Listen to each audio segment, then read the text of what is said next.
Doctor बाबा साहब भीमराव अंबेडकर और doctor Ram Manohar Lohia जैसे तमाम सामाजिक न्याय के विचारक इस देश और समाज की सबसे बड़ी बुराई जातिवाद को खत्म करने के लिए रोटी बेटी का संबंध और अंतर जाति विवाह को बहुत ज्यादा तवज्जो दिया करते थे। मगर हकीकत यह है कि इस देश का जातिवाद इतना कड़वा सच बन चुका है और कठोर सामाजिक संरचना ले लिया है कि यह हर तबके की जातियों में अपने से नीचे की जातियों को जो मानता है उसको स्वीकार करने से परहेज करता है। उसी प्रकरण के चलते चाहे वो प्रेम प्रसंग अंतरजातीय हो, चाहे विवाह अंतरजातीय हो, इस देश में जाने कितने प्रकरण ऐसे सामने मिलते हैं जिसमें अगर अंतरजातीय विवाह है तो मर्डर, हत्या, आत्महत्या और जला देना, मार देना यह आम बनता चला जा रहा है। एक प्रकरण आज मैं आजमगढ़ से आपके बीच में जो लेकर आया हूं उसमें एक लोको पायलट दुर्गेश कुमार जो शेड्यूल कास्ट कम्युनिटी से आता है, वो उसकी हत्या का मामला है। और हत्या है या आत्महत्या है पुलिस अभी भी साफ नहीं कर रही है, क्योंकि मृतक दुर्गेश के परिवार का पक्ष यह है कि उस दुर्गेश का प्रेम संबंध गणेश यादव की बेटी से था और उस प्रेम संबंध से नाराज गणेश यादव के परिजनों ने, उनके बेटों ने पहले दुर्गेश को मारा, पीटा और उसके बाद कुछ ऐसा खिला दिया कि कुछ देर बाद दुर्गेश की जान चली गई।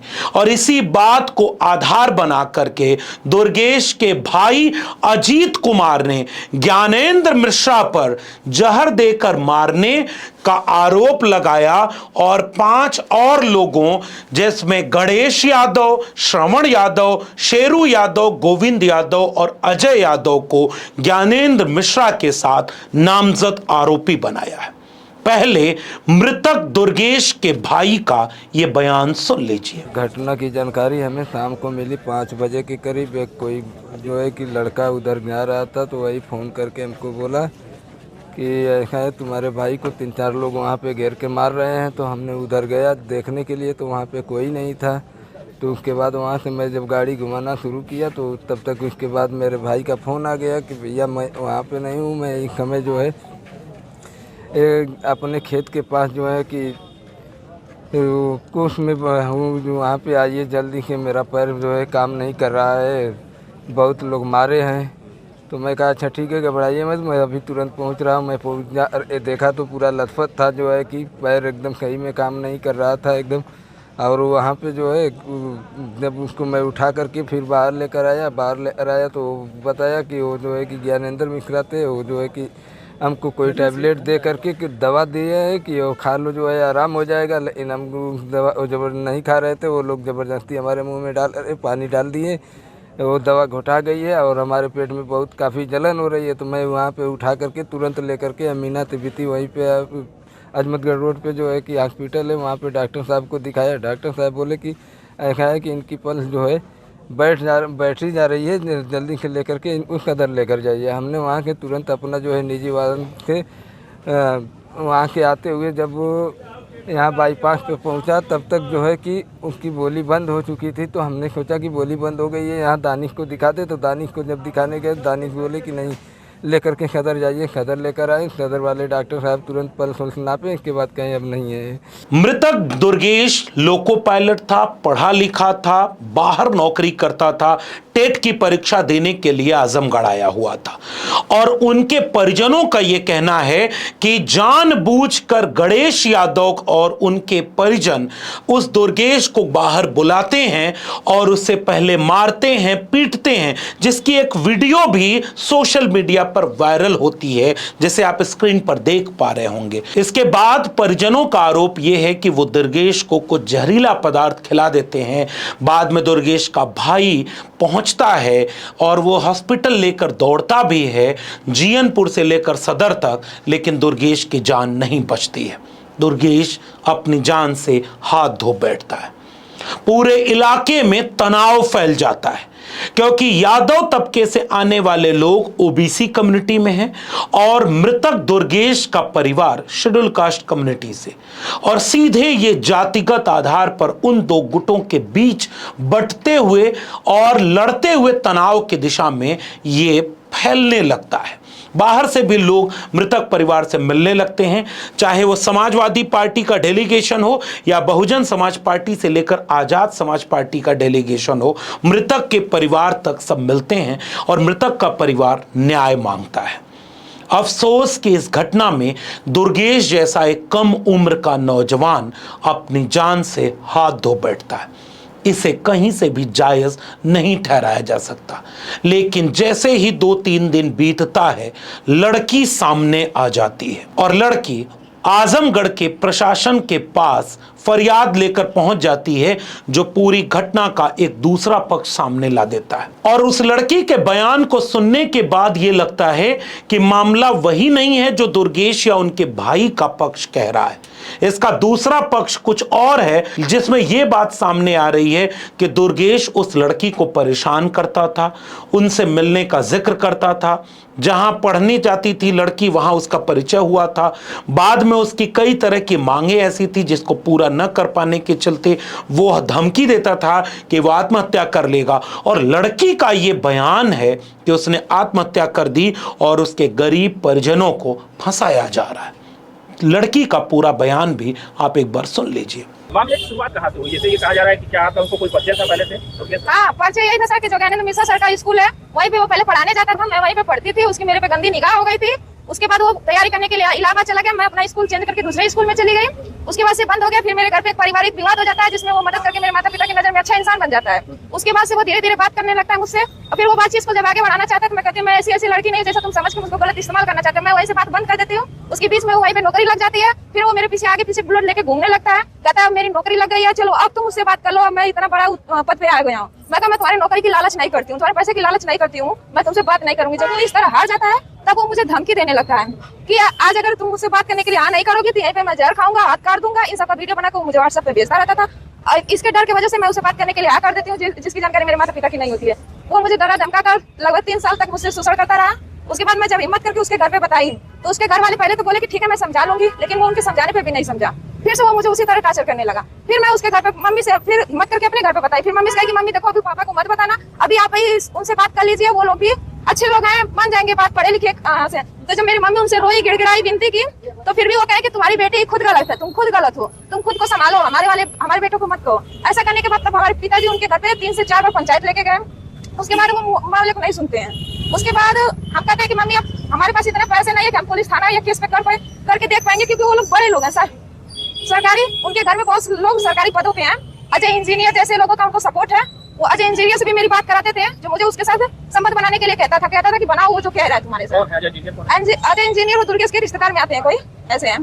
तो घटना वाले दिन क्या हुआ, कैसे क्या? घटना वाले दिन सर वो जब मैं उसे मेरे घर वाले मना कर दिया कि एकदम उससे बात नहीं करनी है, तो मैं एकदम बात बंद करती। मैं अपना मोबाइल पे उसका फोन लगातार 200, 300, 400 नंबर से मुझे लगातार फोन करता था। मेरे घर वाले कहे कि अगर एक भी फोन उठ जाएगा तो अच्छी बात नहीं है, ये इतना जब मामला बढ़ चुका है। तो मैं फोन नहीं उठाई उसका, तो वो गला सा लेके मेरे घर पे घुस गया। कह रहा है अब तो छकड़ा तुमको मुझसे बात करनी पड़ेगी। तो मैं उस दिन मेरे घर पे मेरे पिता नहीं थे, मेरे भाई सब थे। तो वो सब कहे कि देखो मामला गांव में फैलाओ मत, तुम पोखरी पे चलो, मैं अपनी बहन को लेकर वहीं पे आता हूँ, वहीं पे सब मामला सेटल कर लेंगे। मेरे भाई सब इज्जत के मारे मुझे तो नहीं लेके खुद गए, कहे कि आज उसको हम लोग समझा देंगे कि ऐसा बात नहीं है, ज्ञानेंद्र मिश्रा को भी बुला लिया जाएगा वहाँ पे। मेरे भाई जब वहाँ पोखरे पे समझाने गए, वो समझने के लिए राजी नहीं था, इसलिए वो सब हाथापाई पे थोड़ा सा उतर गया। मानने के बाद उसके बाद फोन किया गया ज्ञानेंद्र मिश्रा को, जिनके पास हम मेरे माता पिता जाके रोए गिड़गिड़ाए थे कि इज्जत की सवाल, लड़की को बचा लो। उसके बाद वो थे नहीं, वो किसी मीटर के साथ रोई घाट गए थे। वो बोले कि उसको वहीं पे बैठा के रखो, मैं आता हूँ तो उसको समझा रहा हूँ। उसके बाद वो सर लगभग 1-2 घंटे बाद आए। मामला ये सब मारे थे शायद 1 बजे से हाथापाई हुई थी, लेके बैठे से सब 3 बजे सर आए, उसको समझाए। अब जो भी समझाए होंगे बात, उसको समझाने के बाद वो उनकी बात मान के कहा कि ठीक है मैं आप सभी लोगों से माफी मांगता हूँ, मुझसे जो भी हुआ गलती हुआ। और फिर वहीं से समझाने के बाद सर वो सबसे माफी मांग के अपना बुलेट लिया और वहाँ से चला गया। और वहाँ से जाने के बाद शायद वो ज्ञानेंद्र मिश्रा सर की बात का बुरा मान गया, मेरे भाइयों से माफी मांगने का उसका बुरा मान गया, जो भी मारे थे बहन की इज्जत बचाने के लिए। उसी के आक्रोश में आया वो फिर और जाके घर पे अपना कहीं जहर खा के मर गया। और उसका सारा साजिश ज्ञानेंद्र मिश्रा सर पे डाल दिया, मेरे परिवार वालों पे डाल दिया। यही मामला है सर। इन दोनों पक्षों के बयानों को सुनने के बाद पुलिस का बयान सुनिए। और पुलिस ये कह रही है कि कैसे हम इस दोनों पक्षों के आरोपों का जांच करेंगे और जांच के बाद जो सही होगा उस पर हम कोई निर्णय पर पहुंचेंगे कि दुर्गेश की हत्या हुई है या दुर्गेश ने आत्महत्या की है। इस पूरे प्रकरण पर पुलिस का बयान सुनिए। थाना जीयनपुर के अंतर्गत परिजनों द्वारा एक सूचना दी गई कि जिसमें बताया गया कि उनके परिवार के सदस्य हैं दुर्गेश कुमार, उनको 5-6 लोगों द्वारा मारपीट कर और नशीली दवा खिला दी गई है और उनकी हालत बहुत गंभीर है। इस सूचना पर परिजनों द्वारा ही सदर अस्पताल में उसको ले जाया गया। सदर अस्पताल में दौरान इलाज डॉक्टरों द्वारा व्यक्ति को मृत घोषित कर दिया गया है। सूचना प्राप्त होते ही थाना प्रभारी जीयनपुर सदर अस्पताल पहुंचे, बॉडी को नियमानुसार कब्जे में लेकर पोस्टमार्टम के लिए भिजवा दिया गया है। पोस्टमार्टम के आधार पर आगे की विधिक कार्रवाई की जाएगी। परिजनों की तहरीर पर 6 लोगों के विरुद्ध नामजद मुकदमा दर्ज कर लिया गया है, जिसकी विवेचना प्रचलित है। जांच में जो भी तथ्य प्रकाश में आएंगे उनके आधार पर अग्रिम विधिक कार्रवाई की जाएगी। अब ये सारा मामला तो पुलिस और प्रशासन की जांच का विषय है। जब जांच होकर आएगी तब यह साफ होगा कि दुर्गेश ने आत्महत्या की है या गणेश यादव के परिवार ने एक दलित परिवार से आने वाले दुर्गेश की हत्या कर दी है। लेकिन मैं कुछ बातें अपने समाज के लोगों के सामने कहना चाहता हूं। अगर दुर्गेश की हत्या गणेश यादव के परिजनों ने की है तो यह एक खतरनाक सामाजिक संकेत है। बाबा साहब डॉक्टर अंबेडकर हों या डॉक्टर राम मनोहर लोहिया हों, सामाजिक न्याय के जितने भी महापुरुष हैं वो जातियों को तोड़ने की बात करते हैं। वो जातियों के नाम पर अहंकार या जातियों के नाम पर वर्चस्व को खारिज करते हैं। अगर यह पक्ष इस घटना में सही साबित होता है कि यादवों ने केवल इस बात को आधार बना करके कि एक दलित की बेटी, एक एससी कम्युनिटी से आने वाला दुर्गेश कैसे उनकी बेटी से प्रेम कर सकता है, अगर कहानी का यह हिस्सा है तो यह भयावह है। मैं इसकी कड़ी निंदा करता हूं और उन तमाम यादव और तमाम ओबीसी जातियों से यह गुजारिश करता हूं कि आपका यह सामंती अहंकार इस समाज को कभी जुड़ने नहीं देगा। यह गलत है। न तो आपके सामाजिक न्याय के किसी विचारक को आपने पढ़ा और न ही आपने इस तरह के किसी सामाजिक संरचना को देखा। इंसान और इंसान को इस तरह से जातियों में बांटने का काम किसी और ने किया है, जिसने अपने को सबसे ऊपर बनाया है और बाकी हर जाति को यह समझाया कि अपने से नीचे वाली जाति से नफरत करो, उससे छोटा मानो, उससे कमतर मानो, उसका अन्याय करो, शोषण करो और उसको हमेशा नीचे मानते रहो और उनसे बराबरी का रिश्ता कभी मत बनाओ। यह बात मैं कह सकता हूं क्योंकि मैंने इस बात को अपने जीवन में ढाला है। ये जातियां, जातिगत वर्चस्व, जातिगत सामंतीपन कहीं से भी मानवीय हो ही नहीं सकता। उस समाज के हर तबके को, चाहे वो ओबीसी कम्युनिटी के हों या यादव समाज के हों, अगर इस घटना का यह पक्ष सामने आता है कुछ दिन बाद जांच के कि यादव होने के नाते एक दलित परिवार का प्रेम प्रसंग में दुर्गेश की हत्या हुई है, तो इस पर उस पूरे समाज को बैठकर सोचना होगा। अपने समाज के लोगों को सुधारना होगा, उनको बताना होगा कि अपने बच्चों को इस तरह की शिक्षा मत दें और समाज के उस झूठे सामंती प्रथाओं और मानसिकता को बदलने के लिए मन बनाइए। ये जातियां इन्हीं लोगों ने बनाई जो आपको ये बताते थे कि तुम भी नीचे हो और तुमसे नीचे शेड्यूल कास्ट का व्यक्ति है।